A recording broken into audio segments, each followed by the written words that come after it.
Pour la première vidéo de présentation d'un ouvrage des éditions Yovana sur cette chaîne YouTube, je vais commencer par La solitude du Quetzal de Jackie Essirard, qui a donc été publié aux éditions Yovana en mai 2016.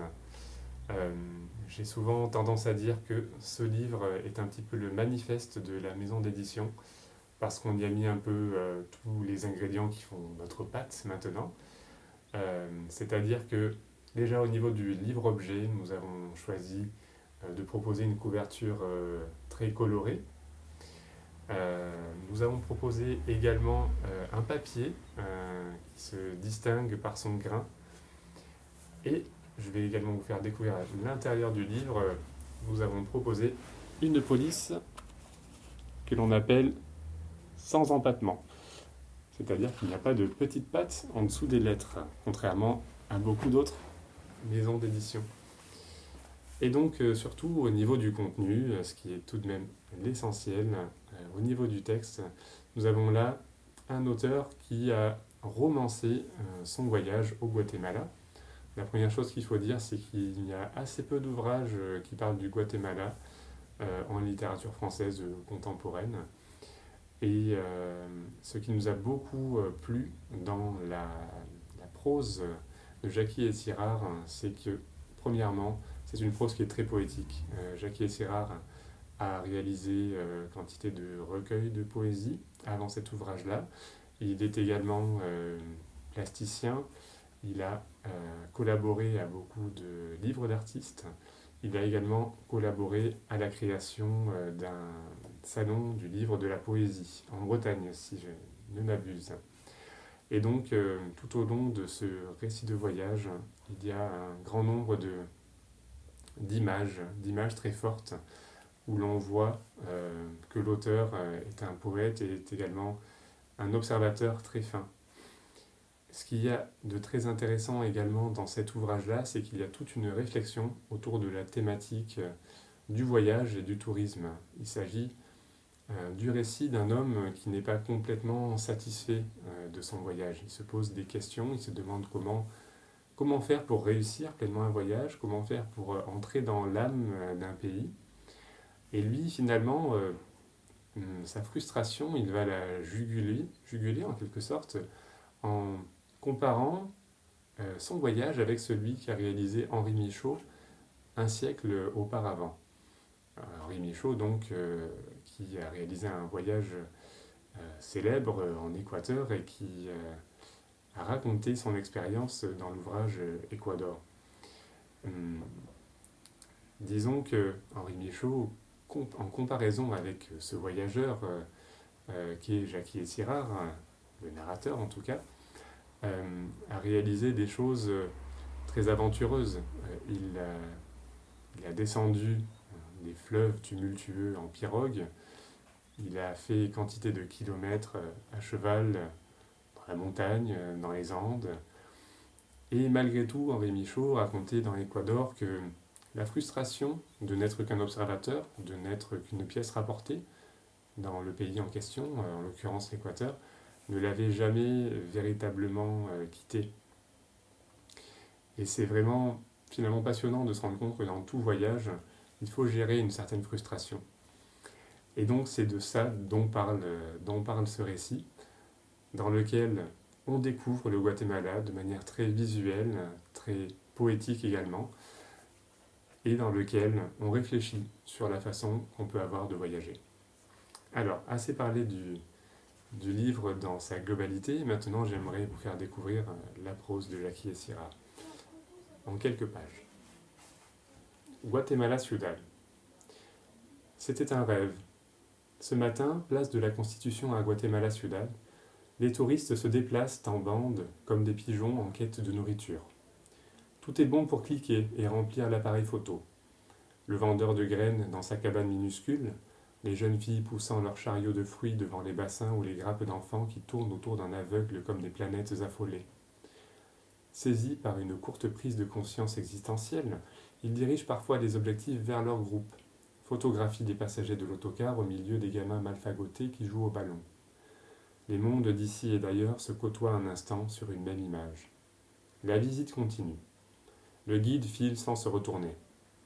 Dans la cathédrale, main jointe, une vierge affligée brille d'une douceur dorée, une épée plantée dans le sein gauche. On dit la messe dans une des chapelles. Un Christ noir, crucifié entre deux tentures violettes, regarde les fidèles dispersés sur les bancs. Ils murmurent prières et rituels anciens dans leurs habits de tous les jours, courbés sous le poids de Dieu. Les prières donnent une densité à l'air. Sainte Marie, protégez nos âmes. Les saints parés d'or et de bijoux sont à l'abri dans les cages de verre cadenassées. Maya du soleil et de la ferveur, Maya des pierres dures, jade et obsidienne célèbrent la beauté et la mort. Maya de la langue chantante quichée, de la poussière et des bougainvilliers, des stèles et de l'attente patiente. Visage fier que des regards d'encre percent d'un éclair. Maya de la liberté perdue. Voilà le Guatemala, fille païenne de l'Église catholique. Je débarque au milieu d'un kaléidoscope, tout de suite pris dans ses couleurs. Je suis au Guatemala. Il y a 2 jours, je bouclais ma valise. Partir. Je ne pensais qu'à fuir mon appartement, ma ville, la France. Échapper à qui? À quoi? Rien ne me retenait là-bas. J'ignorais si elle aussi avait quitté la ville. Elle n'avait pas évoqué un départ possible. Aucune raison qu'elle déménage. J'étais le vaincu, la victime. Je ne voulais pas la croiser par hasard dans la rue, alors je n'étais plus sorti de chez moi, laissant mon cerveau fouiller inlassablement le passé. 1000 allers-retours de ma chambre à la cuisine n'avaient pu m'indiquer à quel moment notre couple avait vacillé. Et pour quel motif? Tout était si simple avec elle, si clair. Je n'avais jamais envisagé une séparation. Entre 4 murs, ivre et dépressif, sans issue en vue à cette tragédie amoureuse, je me transformais progressivement en épave. Un ami m'ayant convaincu que pour améliorer mon état, je devais respirer un air différent, j'avais choisi l'exotisme. J'ignore si cela sera suffisant pour guérir. Sur la route de l'Est.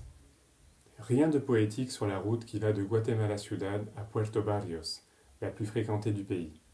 Camions, autocars, voitures, tout ce qui roule s'y donne rendez-vous. Elle tranche dans le vif de la montagne mise à nu par les éboulements et les travaux. Virage après virage, pris dans le flot de la circulation, nous descendons vers la côte est entre les collines sèches parsemées de taches claires. Des villages étouffés sous la chaleur. La végétation a soif, elle est recouverte d'une pellicule gris sale.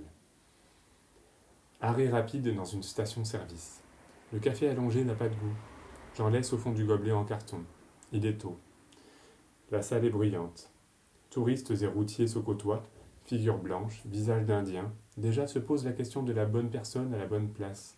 Dehors, à l'écart, un homme lave consciencieusement son tuk-tuk. Je me demande ce que je viens chercher aussi loin. Seulement un changement de ligne d'horizon et de nouvelles images? À moins que je veuille me rassurer et constater qu'éloigné de mes bases, j'existe encore. Le voyage me paraît déjà absurde. Pourra-t-il combler le vide qui s'est installé en moi? Quoi qu'il en soit, ce sera provisoire et insuffisant. Le manque tend à se régénérer. Salva al pueblo, proclame ce panneau électoral à propos d'un intellectuel à lunettes. Je verrai tout au long du voyage ces immenses affiches sur le bord des routes. Hagamos una revolución. Ni mensonge ni promesse, annonce le candidat. L'élection du président est programmée pour septembre. Les nuages s'amoncellent sur les sommets. L'aigle Sam plane au-dessus des cactus. Chandelier géant aux bras coiffés d'une touffe blanche. Je rêve de mousse débordant d'un verre de bière. Le soir, je refais le parcours dans ma chambre d'hôtel. Constate que je n'ai pas beaucoup parlé. Quelques mots au chauffeur, des banalités. Je rassemble dans mon carnet ce que mes yeux ont vu du nouveau monde qui déjà se fixe dans ma mémoire. J'écris pour me souvenir mieux et pour oublier les dernières semaines en France. Le voyage qui m'emporte hors de mes limites se construit en moi. Je sais que je ne pourrai pas tout inscrire. Les sons et les parfums resteront ici. De chaque côté de la route, ce sont pentes pelées, touffes d'herbes presque blanches. Les publicités alternent avec les constructions inachevées. Comme souvent sous les tropiques, des armatures de ferraille dépassent des murs, augurant d'un hypothétique étage. La terrasse sert de toit, ou bien des tôles rouillées font l'affaire. Où qu'on aille, la pauvreté a ses signes de reconnaissance. Elle oscille comme elle peut entre l'espoir d'un avenir meilleur et un présent jamais terminé. La rivière se démembre en filets d'eau entre les îlots. Des arbres morts gisent sur les gravières. Encore un mois avant la saison des pluies et des tempêtes. Nous plongeons vers Tekulutan, dans un remake du Salaire de la peur. Camion rempli de matériel ou équipé de citernes en tout genre. Notre voiture double en chevauchant la ligne jaune à toute vitesse, laissant sur place une camionnette de cirque et sa musique criarde. Sur le bord de la route, des bicoques en bois, couvertes de tôle, proposent une halte, un repos provisoire. Personne ne s'arrête, ça va trop vite. Les tables restent vides, entourées de courants d'air. Ça sent les pneus cramés. Je serre les fesses sur mon siège. J'ai tenu à voyager devant. J'attends le crash. Et voilà donc pour l'extrait quotidien de La solitude du Quetzal, ouvrage paru aux éditions Yevana en 2016. Merci beaucoup pour votre écoute et à très bientôt pour un nouvel extrait.